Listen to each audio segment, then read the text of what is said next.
Kita ke berita terakhir, Tribuners. Pasar Maren di Kota Tual makin kumuh, pembeli ngeluh becek.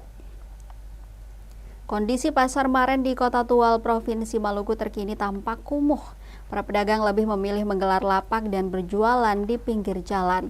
Pantauan tribunambon.com Jumat 23 Mei 2025, lapak pedagang kaki lima mulai menjamur di sepanjang Pasar Maren. Kondisi tersebut menimbulkan pemandangan yang terkesan kumuh, padat, dan tak terurus. Apalagi ditambah arus lalu lintas dua arah yang makin meresahkan pengendara karena badan jalan semakin sempit sehingga rentan bersenggolan antar kendaraan. Belum lagi genangan air yang menghiasi setengah badan jalan. Yahya, salah satu pembeli di Pasar Maren, mengatakan kondisi seperti itu membuat arus lalu lintas di sekitaran lapak dagangannya macet total.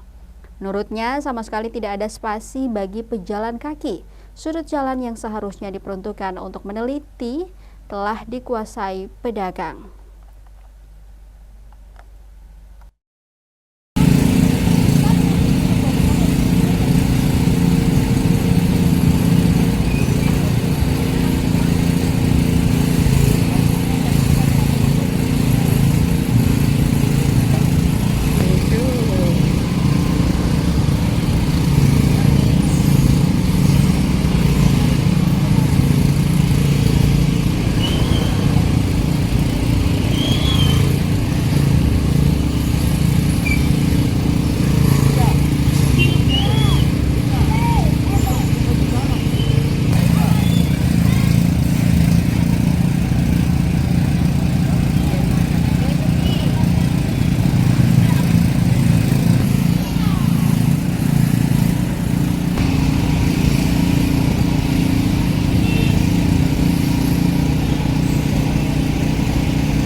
Download Tribun X sekarang, menghadirkan lokal menjadi Indonesia.